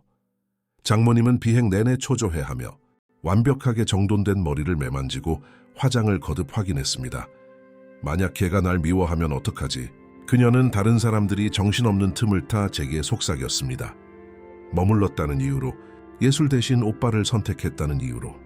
그렇게 오랜 시간이 지난 후에 그녀가 어떻게 생각할지 알 수 없죠. 제가 대답했습니다. 알세요. 하지만 곧 알게 되겠죠. 작은 갤러리는 119의 자갈 깔린 거리에 있었습니다. 앞쪽의 간단한 간판에는 가레리에 레브룬이라고 적혀 있었습니다. 우리가 들어섰을 때 한 여자가 우리에게 등을 돌린 채 그림 위에 조명을 조절하고 있었습니다. 문 닫았습니다. 그녀가 돌아보지 않고 프랑스어로 말했습니다. 미톤시 오다스, 내일 10시에 다시 엽니다. 명희야? 장인어른의 목소리는 감정에 복받쳐 거의 알아볼 수 없었습니다. 여자는 얼어붙었다가 천천히 돌아섰습니다. 그녀는 장인어른과 같은 각진 얼굴, 같은 날카로운 눈을 가졌지만 그녀의 눈은 오빠의 얼굴에 새겨진 더 엄격한 선 대신 웃음 주름으로 둘러싸여 있었습니다. 그녀의 머리는 완전히 하얗게 새었고 우아한 단발머리였습니다. 오랫동안 아무도 날 그렇게 부르지 않았는데 그녀가 수십 년간의 프랑스 생활로 약간의 억양이 섞인 한국어로 말했습니다. 장인어른이 머뭇거리며 한 걸음 다가갔습니다. 라스티비빠, 널 찾았어. 알아, 그녀가 대답했습니다. 피에르가 당신 탐정들을 몇 번 봤지. 우린 당신이 정말 날 찾고 싶다면 그건 최 씨 가족의 방식이 아니라 내 방식이어야 한다고 결정했어. 그녀는 장인어른 뒤에 반쯤 숨어있는 장모님을 바라봤습니다. 영숙이, 넌 하나도 변하지 않았네. 너도 마찬가지야. 장모님이 그림자 속에서 나오며 대답했습니다. 여전히 빛나는구나. 클레르가 미소 지었습니다. 하윤이의 미소와 너무 닮아서 등골이 오싹했습니다. 그리고 이쪽은 수진이랑 지훈이겠군. 그녀가 우리에게 시선을 돌리며 말했습니다. 그리고 작은 하윤이, 사진으로는 당신들 모습이 다 안 담기네. 저희 사진이요? 제가 혼란스러워 물었습니다. 클레르는 카운터에 컴퓨터를 가리켰습니다. 이메일을 받고 나서 온라인으로 당신들을 찾아봤어. 당신의 사진 작업, 지훈 씨, 서울의 갤러리, 수진이의 환경 프로젝트. 그녀는 갤러리를 안내하며 때때로 특정 그림을 설명하기 위해 멈췄습니다. 그녀의 목소리에는 적대감이 없었고 단지 수십 년의 이별 후에 생기는 일종의 계산된 거리감만 있었습니다. 비에르는 장인어른이 마치 프랑스 사진작가가 언제라도 나타날 것처럼 주위를 둘러보며 물었습니다. 클레르의 얼굴이 부드러워졌습니다. 이 비에르는 5년 전에 우리 곁을 떠났어. 암이었지. 유감이네. 장인어른이 말했고 저는 그것이 진심임을 알았습니다. 우리는 40년 동안 멋진 시간을 보냈어. 그녀가 대답했습니다. 아이돌 손주 셋. 그녀는 화려한 큰부리사의 그림에 감탄하고 있는 하윤이를 바라보기 위해 멈췄습니다. 이제 큰애가 걔 또래쯤 됐겠네. 장모님이 머뭇거리며 한 걸음 다가왔습니다. 애들은 우리에 대해 알아? 브라질에 있는 가족에 대해? 오빠가 있다는 건 알지. 한 번도 만나보지 못한 조카들이 있다는 것도. 클레르가 장인어른을 똑바로 바라봤습니다. 내가 어디서 왔는지 숨긴 적은 없어. 단지 돌아가지 않기로 선택했을 뿐이야. 장인어른은 감정을 억누르려 애쓰는 듯 보였습니다. 오난뎁, 돈소단. 아버지는 돌아가신 지 20년 됐지. 클레르가 그의 말을 이었습니다. 지금 알아. 부고 기사에서 읽었어. 아버지도 널 찾았어. 장인어른이 조용히 말했습니다. 말년에. 클레르가 고개를 끄덕였지만 그녀의 얼굴은 무표정했습니다. 너무 늦었지. 불편한 침묵이 흘렀습니다. 긴장감을 모르는 하윤이가 큰부리사의 그림을 가리켰습니다. 할아버지 보세요. 우리가 동물원에서 본 거랑 똑같아요. 장인어른은 주위를 돌릴 수 있어 감사하며 손녀 옆에 쪼그리고 앉았습니다. 그렇네 얘야. 하지만 이건 우리에 갇혀있지 않고 자유롭구나. 클레르가 그 상호작용을 지켜보았고 그녀의 눈빛이 누그러졌습니다. 당신 닮았어 오빠. 우리가 어렸을 때 다들 수진이 닮았다고 하는데 그가 대답했습니다. 그리고 수진이는 당신을 닮았지. 클레르가 지적했습니다. 역할, 최씨 집안 유전자는 강해. 그녀는 우리를 갤러리 뒤편의 스튜디오로 안내했고 그곳에는 저녁 식사상이 차려져 있었습니다. 여기서 더 사적으로 얘기할 수 있을 것 같아서 그녀가 설명했습니다. 프랑스 요리와 브라질 요리가 맛있게 어우러진 식사를 하는 동안 분위기는 점차 편안해졌습니다. 클레르는 서울에서의 우리 삶에 대해 물었고 수진이는 장인어른과 장모님의 딸로 자란 이야기를 들려주었습니다. 어떤 이야기는 모두를 웃게 했고 어떤 이야기는 세대를 초월하는 가족 패턴에 대해 말하며 남매 사이의 시선을 교환하게 했습니다. 그래서 지훈 씨, 클레르가 결국 말했습니다. 오빠가 드디어 가족으로 예술가를 받아들인 건가? 저는 어떻게 대답해야 할지 몰라 장인어른을 바라봤습니다. 시간이 좀 걸렸지. 장인어른이 솔직하게 대답해 모두를 놀라게 했습니다. 그리고 그 과정에서 내 딸을 거의 잃을 뻔했어. 오래된 최씨 집안 방식이군. 클레르가 퉁명스럽게 말했습니다. 실망에 대한 두려움을 통한 통제. 그것만이 아니었어. 장모님이 약간 떨리는 목소리로 끼어들었습니다. 두려움이었어. 순전한 두려움. 수진이가 너 명의 클레르와 같은 길을 가서 우리가 다시는 걔를 보지 못할 거라는 두려움. 클레르는 오랫동안 장모님을 바라봤습니다. 하지만 영수가 네가 내가 떠나는 걸 도왔잖아. 네가 나한테 비행기표 값을 줬어.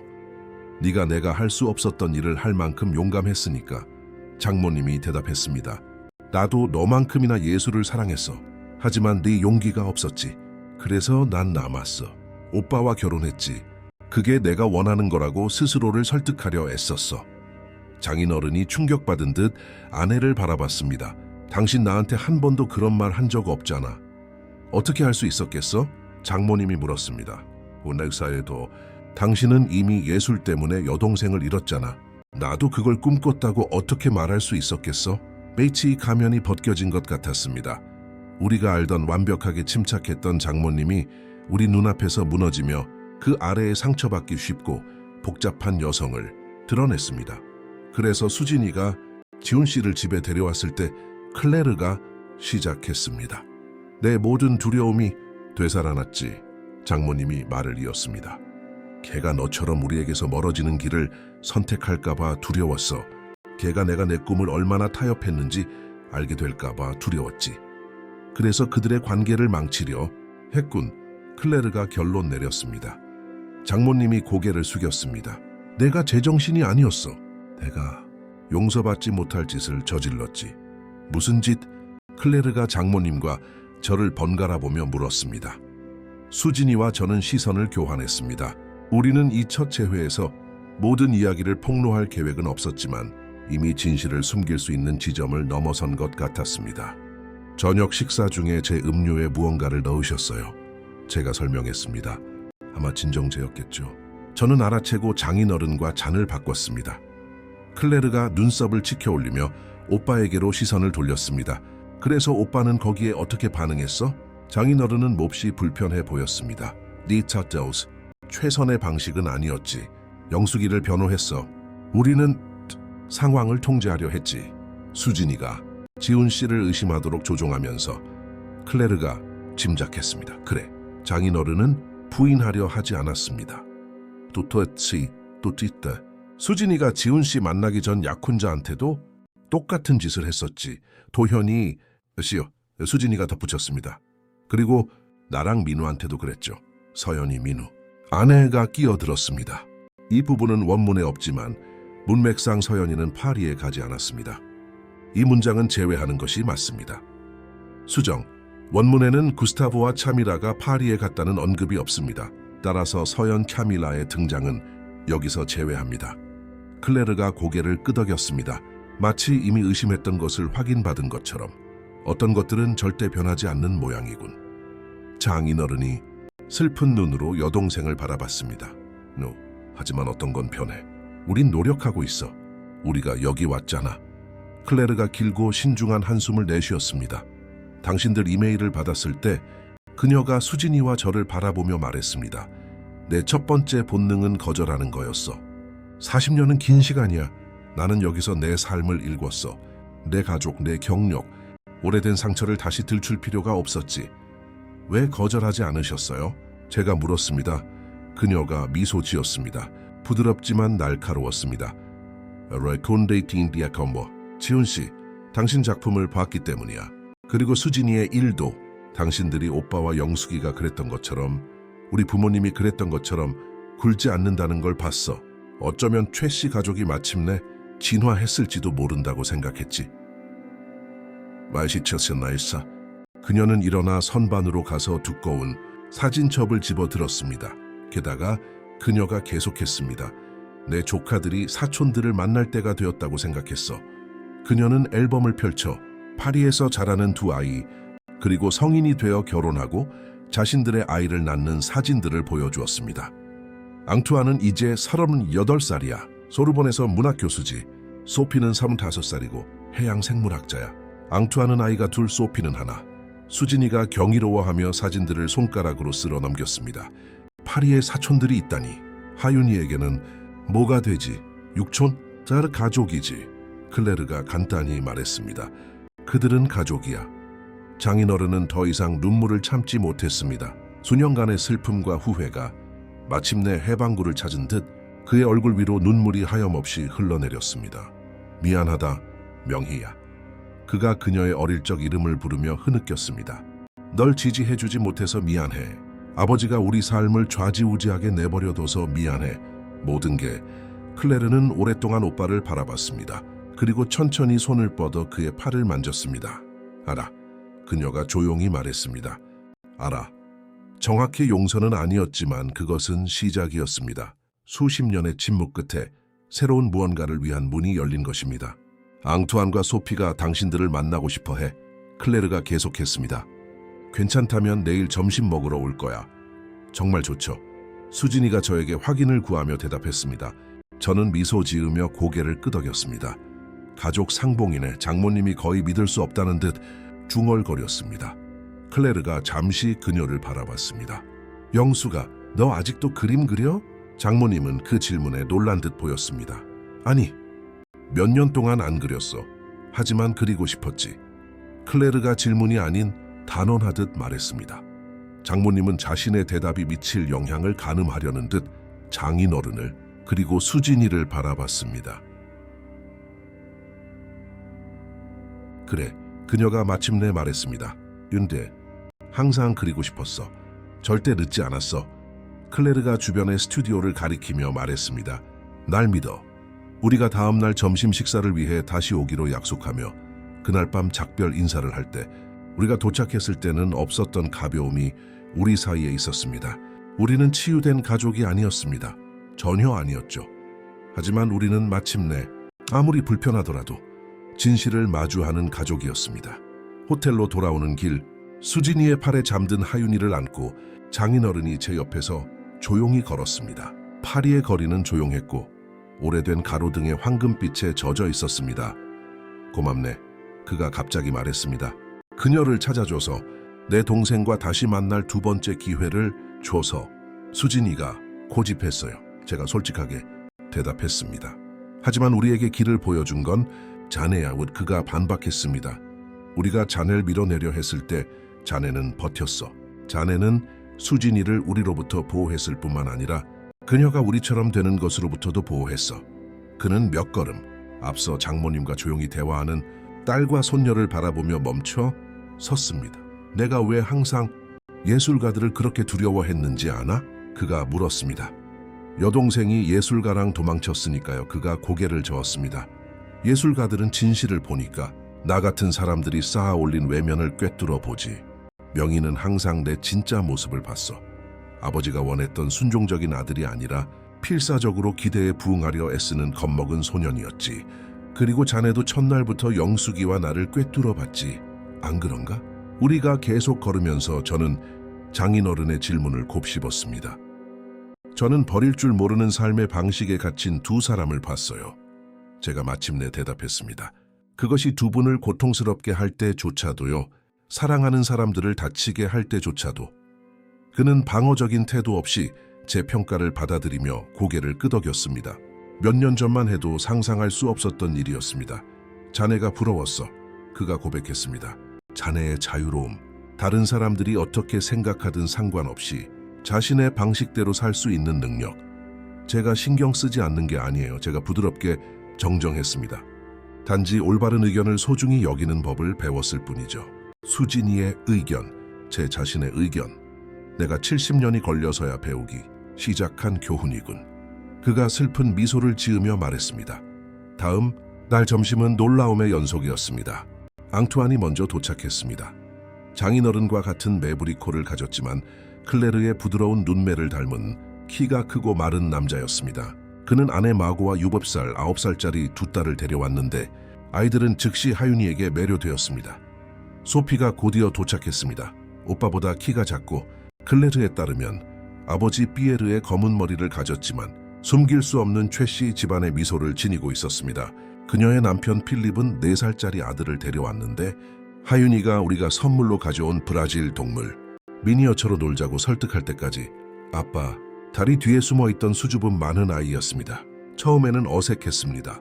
언어의 장벽, 모르는 가족사, 40년이라는 이별의 무게. 하지만 점차 음식이 나오고 와인이 오가면서 대화는 더 쉬워졌습니다. 앙투안은 브라질 문학을 사랑한다는 것을 알게 되었습니다. 마샤두 지 아시스 클라리시 리스펙토르. 그가 정성스럽게 공부한 한국어로 열거했습니다. 엄마는 항상 저희가 브라질 뿌리를 알도록 하셨어요. 반면에 소피는 해양 연구를 위해 브라질을 여러 번 방문했습니다. 브라질 해안의 생물 다양성은 놀라워요. 그녀가 유창한 영어로 수진이에게 설명했습니다. 작년에 산호 연구하러 아브롤리우스에 갔었어요. 제 오빠가 그 근처에 살아요. 수진이가 놀라서 대답했습니다. 민우 오빠랑 서연 언니가 몇 년 전에 제주도로 이사 갔거든요. 민우. 소피가 그 이름을 시험해 보듯 반복했습니다. 저의 또 다른 삼촌이군요. 아이가 있나요? 네 아들 지호요. 이제 9살이에요. 소피가 미소 지었습니다. 다음에 그곳에 가면 만나봐야겠네요. 한편 장모님은 파리의 작은 박물관에서 큐레이터로 일하는 마고에게 다가갔습니다. 놀랍게도 두 사람은 브라질 모더니즘 운동에 대해 깊이 있는 토론에 빠져 있었습니다. 포르치나리는 혁명적이었어요. 장모님이 흥분해서 말했습니다. 노동자들의 경험, 시골의 삶을 포착하는 그의 방식은. 장인어른은 제가 전에 본 적 없는 표정으로 아내를 바라보고 있었습니다. 감탄과 슬픔이 뒤섞인 마치 그녀가 열정을 따랐다면 되었을지도 모를 여성의 모습을 엿보는 듯했습니다. 클레르가 그의 시선을 포착하고 오빠 옆에 앉았습니다. 절대 늦지 않았어, 오빠. 그녀가 조용히 말했습니다. 우리 중 누구에게도. 늦은 오후 식사가 끝나고 아이들이 갤러리 뒤편의 작은 정원에서 놀고 있을 때 앙투안이 건배를 제안했습니다. 가족을 위하여. 그가 잔을 들며 말했습니다. 잃어버렸다가 다시 찾은 가족을 위하여. 우리 모두 동의했습니다. 그 후 제가 클레르의 설거지를 돕고 있을 때 그녀는 극구사양했지만 저는 처음부터 마음속에 품고 있던 질문을 할 기회를 찾았습니다. 그들을 용서하셨어요? 제가 물었습니다. 장인어른, 부모님, 그들이 한 짓에 대해서요? 클레르는 잠시 생각에 잠겼습니다. 피눈물 속에 그녀의 손이 멈췄습니다. 용서는 복잡해. 그녀가 마침내 대답했습니다. 그건 목적지가 아니라 여정이지. 어떤 날은 그들을 완전히 용서한 것 같아. 다른 날은 분노가 여전히 남아있지. 그녀는 손을 닫고 저를 돌아봤습니다. 하지만 나는 그 분노에 의해 정의되지 않기로 선택했어. 사랑과 아름다움으로 가득 찬 삶을 만들기로 선택했지. 그리고 나에게는 그것이 가장 큰 승리였어. 서울로 돌아온 후 우리 가족 관계에 변화가 생겼습니다. 처음에는 작은 것들이었습니다. 장모님은 다시 그림을 그리기 시작했고 손님 방에 작은 화실을 차렸습니다. 장인어른은 은행에서의 시간을 줄이고 새로 발견한 자연 사진에 대한 열정에 더 많은 시간을 쏟았습니다. 더 의미심장하게는 그들은 자식들의 삶에 간섭하는 것을 멈췄습니다. 민우와 서연이가 제주도에서 해양 보존 프로젝트를 위해 영구적으로 이주할 생각이라고 발표했을 때 장인어른은 그들을 말리려 하는 대신 지원을 제안했습니다. 다른 사람의 꿈을 살기에는 인생이 너무 짧아. 그가 말했습니다. 몇 년 전만 해도 상상할 수 없었던 감정이었습니다. 우리 결혼 기념일에 파리 여행 6개월 후 장모님과 장인어른은 예상치 못한 선물로 우리를 놀라게 했습니다. 프랑스행 비행기표 2장이었습니다. 클레르가 대규모 회고전을 열어 장모님이 설명했습니다. 그녀는 당신이 사진을 찍어주길 원해. 박서방. 그녀의 작품에 대해 출판할 책을 위해서. 하윤이는요? 저는 수업과 일정이 있다는 것을 알기에 물었습니다. 우리가 돌볼게. 장인어른이 대답했습니다. 자네들이 우릴 믿어준다면. 수진이와 저는 시선을 교환했습니다. 몇 년 전만 해도 2주 동안 하윤이를 조부모님께 맡긴다는 생각은 상상도 할 수 없었습니다. 이제는 가능해 보였습니다. 감사합니다. 수진이가 부모님을 껴안으며 말했습니다. 믿을게요. 앙투안과 소피는 그해 추석에 아이들을 데리고 한국에 왔습니다. 클레르가 40여 년 만에 고국 땅을 다시 밟은 첫 번째였습니다. 그녀는 비행기가 착륙할 때 아이들의 손을 잡고 울었습니다. 돌아온 걸 환영한다. 장인어른이 공항에서 그녀를 맞이하며 간단히 말했습니다. 그래, 긴장돼. 클레르가 나중에 지금은 문화센터로 개조된 서울의 옛 가족집으로 운전해 가면서 제게 고백했습니다. 아무것도 알아보지 못하면 어떡하지? 내가 그 모든 세월 동안 기억으로 그린 모든 것이 틀렸다면 그럼 새로운 것을 창조하신 거죠. 제가 대답했습니다. 다른 방식으로 진실된 무언가를. 그녀가 미소 지으며 제 팔을 꽉 잡았습니다. 현명한의 조카. 집은 물론 달라져 있었습니다. 복원되고 다시 칠해지고 새로운 목적에 맞게 개조되었습니다. 하지만 클레르가 입구에 서서 중앙의 거대한 계단을 바라보았을 때 그녀는 숨을 들이켰습니다. 정확히 내가 기억하던 대로야. 그녀가 속삭였습니다. 내 꿈에서처럼. 우리가 복도를 걸으면서 클레르는 이야기들을 들려주었습니다. 어떤 것은 장인어른이 웃으며 확인했고 어떤 것은 그가 놀라며 들었습니다. 여동생의 관점에 의해 자신의 기억 속 공백이 채워졌습니다. 놀랍게도 장모님은 문화센터에 작은 전시회를 조직했습니다. 파리 여행 이후 몇 달 동안 그린 그녀 자신의 그림들이었습니다. 기술적인 걸작은 아니었지만 진심이 담겨 있었고 감성적이었으며 표현의 새로운 자유를 반영하는 색과 빛으로 가득 차 있었습니다. 영수가 클레르가 캔버스들을 감상하며 말했습니다. 정말 멋지다. 아마추어 수준이야. 장모님이 얼굴을 붉히며 대답했습니다. 난 그저 다시 시작하는 중이야. 하지만 시작했잖아. 클레르가 대답했습니다. 그게 가장 중요한 부분이야. 추석 전날 밤 우리 집은 가득 찼습니다. 민우와 서연이 그리고 지호, 장인어른과 장모님, 클레르와 그녀의 자녀들, 손주들, 배우자들. 시끄럽고 때로는 혼란스러웠으며 한국어, 프랑스어, 영어가 뒤섞여 대화가 오갔습니다. 저는 한쪽 구석에서 소피의 아기인 막내 손자를 안고 있는 장인어른을 바라봤습니다. 그의 얼굴은 부드럽고 사색에 잠겨 있었습니다. 무슨 생각하세요? 제가 그의 옆에 앉으며 물었습니다. 상황이 얼마나 달랐을 수 있었을까 생각 중이었네. 그가 대답했습니다. 내가 명의 클레르를 지지했다면, 자네가 수진이를 지지했던 것처럼 내가 아버지에게 맞설 용기가 있었더라면 과거를 바꿀 순 없죠. 제가 말했습니다. 그렇지. 그가 동의했습니다. 하지만 그것으로부터 배울 수는 있지. 그는 팔에 안긴 아기를 보며 미소 지었습니다. 그리고 새로운 세대에게는 더 잘할 수 있고. 그날 밤 늦게 모두가 떠나고 집이 조용해진 후 수진이와 저는 여느 때처럼 베란다에 앉았습니다. 하윤이는 프랑스 사촌들과 노느라 지쳐 평화롭게 잠들어 있었습니다. 누가 알았겠어. 수진이가 제 어깨에 머리를 기대며 중얼거렸습니다. 독이 든 약주 한 잔이 우리를 여기까지 데려올 줄이야. 저는 나지막이 웃었습니다. 미헤디스피드리도 독 때문이 아니었어. 우리가 그 후에 한 일 때문이었지. 그녀가 생각에 잠겨 고개를 끄덕였습니다. 진실, 아무리 고통스럽더라도 그것을 마주하는 것, 그리고 다른 사람들이 우리가 누구인지 정의하게 두기를 거부하는 것. 제가 덧붙였습니다. 혹은 우리가 어때야 하는지. 수진이가 제 손가락에 그녀의 손가락을 깍지 꼈습니다. 가끔 무슨 생각하는지 알아? 만약 내 부모님이 달랐다면, 더 잘 받아주고 덜 통제했다면 우리는 우리가 함께 얼마나 강한지 결코 발견하지 못했을 거라는 거야. 그럼 어쩌면 그들에게 감사해야 할지도 모르겠네. 제가 짓궂은 미소를 지으며 제안했습니다. 어쩌면 그녀가 미소로 화답하며 동의했습니다. 야, 하지만 너무 나가지는 말자. 몇 년 후 하윤이가 10살이 되었을 때 다락방에서 오래된 사진첩을 발견했습니다. 장모님 생신 저녁 식사 사진, 모든 것이 변하기 시작했던 그 운명적인 밤의 이미지들이었습니다. 아빠, 그녀가 앨범을 제게 가져오며 물었습니다. 리브셈비라테, 이 사진에서 할머니는 왜 아빠를 그렇게 이상하게 쳐다보고 있어요? 저는 그 이미지를 바라봤습니다. 장인어른은 뒤에서 정신이 팔려 있고 장모님은 제가 잔을 들고 있는 모습을 뚫어지게 쳐다보고 있었습니다. 우리 삶의 경로를 영원히 바꿀 그 교환이 있기 불과 몇 분 전에 포착된 순간이었습니다. 긴 이야기란다, 얘야. 제가 그녀의 어깨에 팔을 두르며 대답했습니다.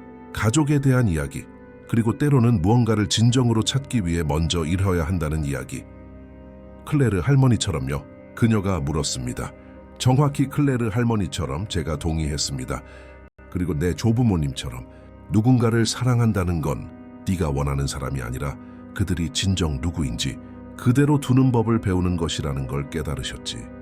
하윤이는 젊음에 단순하지만 심오한 지혜로 고개를 끄덕였습니다. 아빠랑 엄마가 저한테 하는 것처럼요. 우리는 노력한단다. 제가 그녀의 머리 꼭대기에 입을 맞추며 대답했습니다. 매일매일 노력하지. 그날 밤 앨범을 치우다가 그 페이지 사이에 숨겨진 쪽지를 발견했습니다. 장모님의 필체였지만 평소보다 더 떨리는 글씨체였습니다. 박서방, 이렇게 적혀 있었습니다. 자네가 우리 가족을 위해 해준 일에 대해 제대로 감사한 적이 없군. 우리가 자네를 밀어내려 했을 때 버텨준 것, 클레르를 우리에게 다시 데려와 준 것, 장인어른과 내게 통제가 사랑이 아니라는 것을 가르쳐준 것, 예술가들이 두려워할 대상이 아니라 귀 기울여야 할 사람들이라는 것을, 우리가 진실을 볼 수 없었을 때 진실을 봐줘서 고맙네. 감사를 담아 김영숙. 저는 이 예상치 못한 인정에 감동하여 쪽지를 다시 넣었습니다. 완벽한 이야기는 아니었습니다. 우리 관계는 여전히 힘든 순간과 긴장이 있었습니다. 장모님은 여전히 통제적일 수 있었고 장인어른은 여전히 비판적일 수 있었습니다. 하지만 우리는 가족 간의 원망이라는 미로를 뚫고 더 건강하고 더 진실된 무언가로 나아가는 길을 찾았습니다. 그리고 그 모든 것의 중심에는 그 결정의 순간이 있었습니다. 제가 그 약물이 든 잔을 집어들고 선택을 했던 순간, 조작을 조작으로 갚는 것이 아니라 결국에는 아무리 불편하더라도 진실의 빛을 비추기로 한 선택.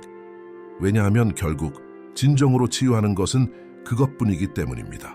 시간이 아니라, 망각이 아니라 기꺼이 보고 또 보여지는 것. 우리의 결점을 인정하고도 여전히 매일매일 거듭해서 사랑을 선택하는 것. 이야기 끝. 애청자 여러분, 최씨 가족의 이야기가 여러분의 마음에 와 닿았기를 바랍니다. 이 감동적인 여정을 계속하기 위해 저희는 똑같이 매혹적인 이야기들로 구성된 특별 플레이리스트를 준비했습니다. 여기 왼쪽을 클릭하여 찾아보세요. 이 이야기가 마음에 드셨다면 채널 구독과 영상 좋아요를 잊지 마세요. 저희는 매일 삶의 복잡성을 탐구하는 독특한 이야기들을 전해드립니다. 다음 콘텐츠도 놓치지 마세요. 여러분의 댓글을 기다립니다.